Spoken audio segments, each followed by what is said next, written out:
미나리 제의는 명백하고 당황스러운 무시다. 미나리는 시대에 뒤떨어진 골든글로브 규정보다 더 낮게 대접받을 자격이 있다. 미국 시상식 이식가능 석권이라는 경이로운 기록에도 불구하고 윤여정이 골든글로브 후보에서 제외되자 미국 언론들이 일제히 비난에 나섰습니다. 미국 일간지 뉴욕타임즈는 이를 두고 바보 같다라고까지 표현했습니다.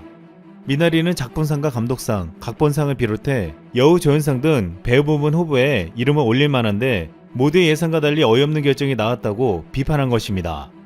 미나리에서 스티븐 영과 윤여정은 비평가들의 호평을 받았지만 모두 후보에 오르지 못했다고 지적했습니다. 또한 미국 유력 매체 버라이어티는 미나리 윤여정의 후보 제의는 이해할 수 없는 결과라면서 윤여정뿐만 아니라 썬데스에 달린 미나리의 주연 배우가 주연상 후보에도 오르지 못했다. 골든글로브는 미나리는 미국 영화임에도 불구하고도 외국어 영화상에 경쟁하도록 하는 기이한 결정을 내렸다고 보도했습니다. 미 연예 전문 매체 엔터테인먼트는 여우 조연상 부문에서 가장 유력한 수상 후보였던 윤여정은 조디 포스터의 깜짝 지명을 위해 명단에서 빠졌다고 강하게 비판했습니다. 미나리는 지난해 제36회 썬데스 영화제 심사위원 대상 및 관객상 수상을 기점으로 미국 영화협회 및 시상식을 싹쓸이하며 60관왕 110개 노미네이트라는 대기록을 세우고 있습니다. 그리고 이 영화에 출연한 윤여정은 전미 비평가위원회부터 LA 보스턴, 노스캐롤라이나, 그레이터 웨스턴 뉴욕, 미국 여성 영화 기자협회, 선셋 필름 서클 어워즈 등 여우조연상 20관왕을 달성하며 아카데미 후보 노미네이트를 기대받고 있습니다. 이 때문에 미국에서는 골든글로브에서도 윤여정의 수상이 유력하다고 점쳐왔습니다. 하지만 후보조차도 오르지 못하면서 이제는 미나리가 외국어 영화상에 올라간 결정에 대한 비판이 거세어지고 있습니다. 뉴욕타임즈는 리 아이작 정은 미국인 감독이고 이 영화는 미국에서 촬영됐으며 미국 회사가 제작 지원했는데 이 영화가 외국어 영화 후보로 경쟁하게 되어 최고의 상을 노릴 수 없게 됐다고 비판했습니다. 실제로 미나리는 제작사, 감독, 제작자 모두가 미국인이었지만 한국어로 제작됐다는 이유만으로 작품상 후보에서 제외된 것은 시대착오적 발상이라는 것이었습니다. 또한 미국 타임즈는 미나리는 미국 중부 지역에 고립돼 열망을 갖고 고분분투하는 가족을 그린다면서 가족, 세대 역사, 개척 정신, 역경 극복 등 골든글로브가 늘 받아들여온 큰 주제를 가진 독특한 미국 이야기라고 강조했습니다. 미국 매체 인사이더는 골든글로브가 후보 목록에 해당 작품이 어느 나라 영화인지 나열하고 있기에 더욱 우스꽝스럽게 됐다며 미나리 아래 미국이라고 나온다고 비판했습니다. 이 같은 미국 언론의 집중포화는 골든글로브에게 강한 충격을 가하며 앞으로 열리는 오스카에서는 이런 실수가 없을 것이라고 말하고 있습니다. 골든글로브는 할리우드 외신기자협회에서 매년 주는 상으로 아카데미보다 한 달 앞서 열려 아카데미의 전초전이라고 불리고 있습니다. 그동안 골든글로브 아카데미는 비슷한 시기의 작품을 평가하기에 크게 다르지 않는 경우가 많았습니다. 하지만 이번에 골든글로브의 인종차별적인 수상후보 선정에 비난의 화살이 꽂히면서 오스카가 이 같은 차별을 역전시켜 놓기를 바라고 있습니다. 아카데미에서 주는 오스카 트로피가 최고의 1등상이라 여긴다면 골든글로브는 2등쯤으로 여겨지고 있습니다. 골든글로브는 세계에 파견된 할리우드 특파원 90여 명이 정하지만 오스카상은 영화인들 6,600여 명이 선정하기 때문에 훨씬 더 공정하게 수상이 이뤄질 수 있다고 보고 있습니다. 또한 지난해 오스카에서 기생충에게 사관왕을 주며 그동안 백인들만의 잔치라는 오명에서 벗어나려 했습니다. 아카데미는 백인 남성 중심의 보수적인 기조에서 벗어나 다양성을 확보하기 위해 다양한 국적과 성별을 가진 신입 회원 확보에도 나선 바 있습니다. 이 때문에 아직도 보수성과 폐쇄성이 짙다고 비판받는 골든글로브와 다양성 지향에 나선 아카데미의 결과는 전혀 다를 것이라고 예측되고 있는 것입니다. 봉준호 감독의 영화 기생충도 골든글로브에서는 외국어 영화상에 그쳤으나 아카데미에서는 사관왕을 차지하는 쾌거를 이룩한 바 있습니다. 그런데 미나리 윤여정이 골든글로브 후보 선정에 실패가 발표되자마자 오스카는 그렇지 않을 거라고 위안하듯 다음날 낭보가 들려왔습니다. 지난 4일 제27회 미국 배우 조합상에서 미나리가 앙상블상, 여우조연상, 나무조연상 3개 부문에서 노미네이트 된 것입니다. 이 미국 배우 조합상은 미국 배우 조합이 주최하며 영화, TV에서 활약하고 있는 미국 내 모든 배우들이 동료 배우들을 대상으로 상을 주는 시상식입니다.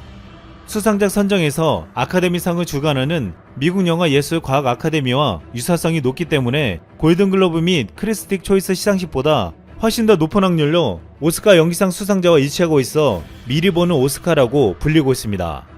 미국 배우들이 주는 상이 골든글로브보다 오스카 연기상에 더 근접해 있다는 이야기입니다.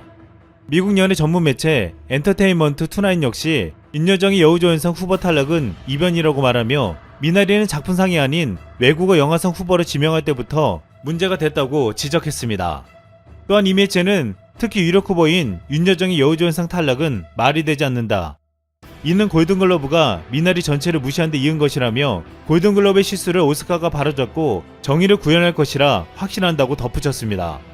지난해 한국 영화는 기생충에 이어 미나리까지 전 세계적으로 극찬을 받아왔고 최근에는 넷플릭스에서까지 한류 콘텐츠들이 각광을 받고 있습니다.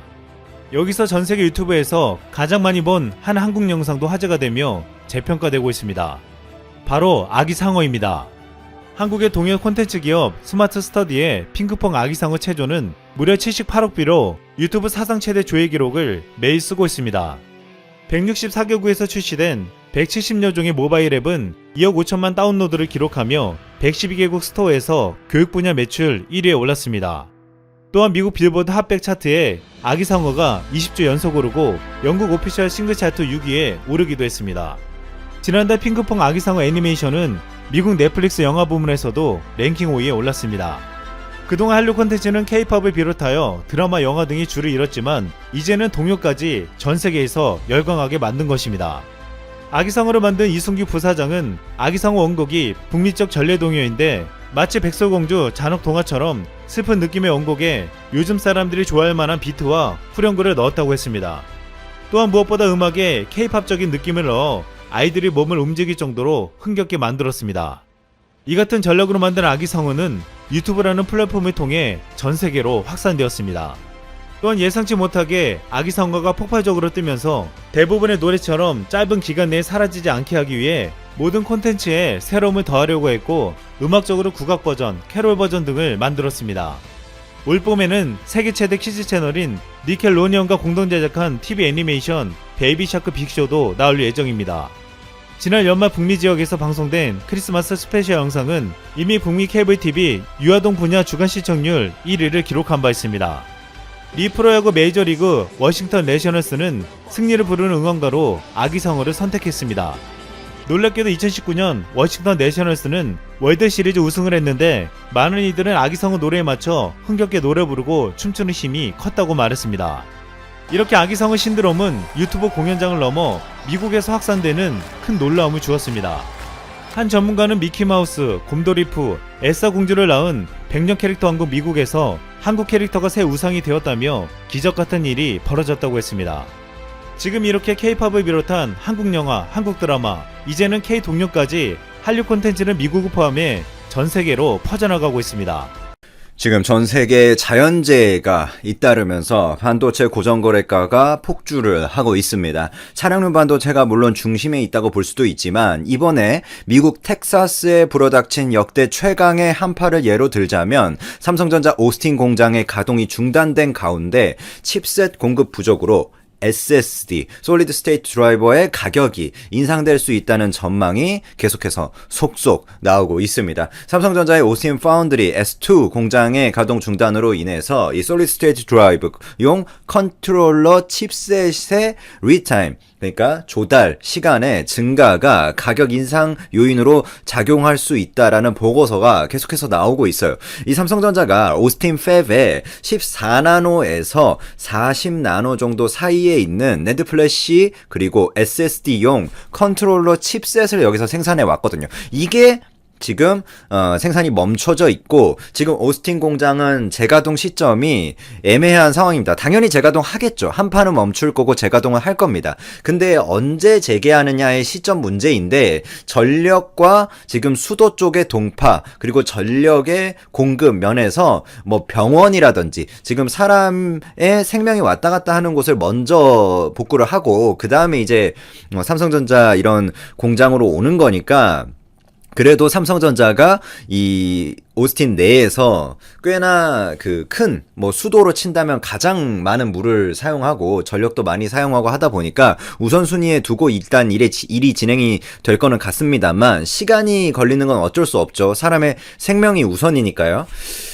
이번 정전이 뭐 컨트롤러 칩셋 생산에 미치는 영향은 저는 제한적일 것이라고 봅니다만 SSD 지금 긴급 주문이 들어와 있는 것들이 있거든요. 그리고 이런 재택근무, 뭐 클라우드 이런 수요로 인해서 2020년 내내 SSD에 대한 수출 물량이 폭증을 했었어요. 그 추세는 2021년 지금 초에도 이어지고 있는 상황이고 긴급하게 필요하신 분들이 또 구매 협상이 최근에 PC OEM, 그러니까 OEM이라는 건 위탁 생산이죠. 주문하는 사람의 상표를 부착하고 그냥 생산만 해주는 주문자 상표 부착 생산 방식입니다. 이 OEM 업체들이 SSD 구매 협상이 시작했어요. 그래서 주요 SSD 공급 업체들은 컨트롤러 칩셋 공급에 대한 요청을 할 수밖에 없고, 근데 오스틴 공장이 멈춰 있으니까 당연히 긴급 주문 라인에서 보면 공급은 적고 수요는 많겠죠. 그거는 당연히 뭘로 이어질 수 있다? 가격 인상으로 이어질 수밖에 없는 부분입니다. 즉 일부 고객들이 이런 사유로 인해서 가격 인상을 수용하고 주문을 할 경우에 전체 SSD 가격이 연쇄적으로 상승될 가능성, 지금은 일부에 불과합니다. 지금은 가격이 인상되고 있는 건 사실인데 그 사실이 일부 주문에 국한이 되고 있어요. 왜냐하면 긴급 주문하는 분들은 급하니까 이 고가라도 그냥 주문을 때린단 말이죠. 지금 공급은 적은데 수요는 많은 상황에서도 그냥 주문을 합니다. 근데 좀 더 기다릴 수 있는 사람들은 일단 기다려요. 근데 이 일부 고객들이 일단 호가를 올려놓으면 그 뒤로 계속해서 그 올려진 인상폭으로 삼성전자가 가격 주문을 그냥 받으면서 전체적인 SSD 가격의 상승 가능성을 우리가 점칠 수 있는 부분이 있습니다. 지금 수급 불균형 측면에서 이 오스틴 팹에서 주요 공정으로 치자면 11에서 14나노의 퀄컴의 5G 무선 주파수 칩셋 같은 것도 생산이 되고, 그 다음에 나머지 28나노에서 65나노 사이의 공정에서는 LSI 쪽 제품도 나오고, 그 다음에 삼성이 테슬라랑 같이 일을 하죠. 테슬라 쪽 차량용 반도체도 나오고, 그 다음에 르네상스, 일본의 르네상스가 이제 위탁을 하는 그 물량도 나오고, 여러 가지 지금 12인치 웨이퍼에서 나오는 상당한 물량들이 여기서 나오거든요. 그리고 차량용 반도체에 국한한다면 12인치 웨이퍼에서의 물량이 상당히 여기에 의존을 하고 있습니다. 그래서 이쪽에서의 공급 부족을 장기화시킬 수 있다. 안 그래도 지금 장기화가 되고 있어요. 차량용 반도체에 있어서는. 왜냐? 차량용 반도체가, 이 이야기. 왜 차량용 반도체 그 부족이 해결이 어렵냐? 두 가지입니다. 수익성이 낮아요. 반도체 업체 입장에서. 그 다음에 애초에 소품종 다량이 다품종 소량 생산이기 때문에 물량 자체가 아직은 적어요. 분명히 여기서 슈퍼사이클이 올 것이죠. 전기 자율주행차를 기반으로 해서 반도체 슈퍼사이클이 또 올 거예요. 근데 지금 당장만 본다면 아직은 물량이 그렇게 많지 않고 수익성이 적습니다. 그래서 지금 TSMC나 삼성전자한테 포드나 GM 같은 업체들이 계속해서 요청을 하고 있지만 수익성이 낮고 물량이 적으니까 이 부분에 대해서 라인을 완전히 주기가 애매한 거예요. 지금 자동차 업체의 입장에서 이야기를 한다면 TSMC가 기존의 어떤 데이터 센터나 스마트폰이나 이쪽으로 주는 주문을 취소하고 차량용 반도체를 먼저 만드는 게 자동차 완성차 업체들의 바람이겠죠. 근데 TSMC나 삼성전자 입장에서 우리가 생각을 해보면 애플이나 퀄컴, 엔비디아, 테슬라, 지금 아마존 이런 ASIC를 하는 업체들을 비롯해서 그 어플리케이션 프로세서나 모뎀 토탈 솔루션 칩이나 이런 것을 주문하는 반도체 업체들의 주문 반도체가 더 많은 이익을 반도체 업체들한테 이익 영업 레버리지를 가져다 주기 때문에 5나노 이하 초미세 공정으로 만드는 칩셋은 만들기가 어렵죠. 그게 지금 AP라든지 그런 쪽이에요. 차량용 반도체는 조금 커요. 나노 자체가. 만들기 어려운 반도체가 이익이 크기 마련입니다. 그 다음에 웨이퍼당 들어가는 반도체의 양도 많고, 그래서 차량용 반도체는 보통 29나노에서 40나노 사이의 공정으로서 부가가치도 별로 높지가 않고, 지금 현재 공급 부족의 타겟으로 잡혀있는 마이크로 컨트롤러 유닛, 이 MCU도 파운드리 입장에서는 그다지 고부가가치 상품으로 보지 않습니다. 그리고 한번 공급 계약을 하면 장기적으로 이제 공급 계약이 일어나기 때문에 이 이익도 별로 안 나는 차량용 반도체에 장기 공급 계약으로 묶이고 지금 초기 양산 초기 단기이기 때문에 돈이 안 돼요. 그러니까 돈이 안 돼. 이런 게 구조적으로 문제가 있습니다. 안 그래도 생산 라인도 늘릴 수가 없는 상황에서 돈 더 되는 거 반도체 업체들 입장에서는 하고 싶고 그런 거 위주로 하고 있는 상태고 정부가 뭐 유럽 정부나 그 압박을 하고 있지만 돈이 안 되는 거 어떻게 하겠습니까?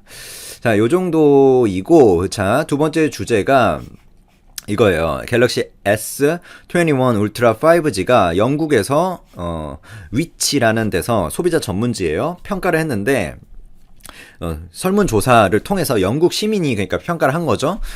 스마트폰 평가 결과에서 압도적인 1위를 차지했습니다. 갤럭시 21 5G입니다. 그러니까 갤럭시 21 울트라 5G. 그러니까 지금 존재하는 어떤 스마트폰 중에서 가장 스펙적으로 이제 우수한 스마트폰이라고 불려지는 폰 중에 하나인데 이제 이번 소비자 점수에서도 압도적인 1위에 올랐다. 그러니까 공동 1위긴 한데 그 같이 오른 것들을 보면 기존에 S10 플러스, S20 울트라 5G, 아이폰 11 맥스, 프로 맥스 뭐 이런 폰들이에요. 그래서 총점 82점 정도를 기록했는데 그리고 지금 그 공동 지금 1위에 4개의 제품이 올랐잖아요. 아이폰이 1개고 갤럭시가 3개입니다. 그리고 그 다음에 5위겠죠. 4개의 제품이니까 아이폰이 1개, 갤럭시가 3개. 그럼 5위는 뭐냐? 갤럭시 노트 20 울트라 5G, 그럼 갤럭시 S20 플러스, 갤럭시 S10 5G. 예, 저도 S10 5G를 쓰고 있는데 이번 연도 7월에 출시될 이제 갤럭시 Z 폴드 3가 나오면 그걸로 바꿀 예정이거든요. 저도 이제 화면이 큰 게 좋아가지고 갤럭시 탭 S7도 써보니까 굉장히 만족스럽고 이런 보고서 같은 거 볼 때도 필기하면서 볼 때도 도움이 되고 해서 어쨌든 지금 그러니까 사실상 10개 탑 10 제품에 삼성전자 제품이 8개, 애플 제품이 딱 2개 들어갔어요. 그러니까 삼성전자 제품이 싹 쓸었다. 이 유럽 소비자들의 심리를 삼성전자가 싹 잡고 있다. 그러니까 희한하게 유럽 사람들이 확실히 그 삶의 수준이 높잖아요. 아무래도 복지도 잘 되고 원래 나라 자체의 그 곳간에 쌓인 돈도 많고 그래가지고 삶의 수준이 높아서 미국도 그렇고 그런 나라들을 보면 미국은 그래도 애플이 자기 나라니까 그런 것도 있는데 그래도 삼성의 점유율이 상당하거든요. 유럽에서 특히나 삼성전자, LG 이런 데 점유율이 상당합니다. 전기차 배터리도 보시면 유럽에서 LG 에너지 솔루션께 70%의 점유율을 차지하고 있죠.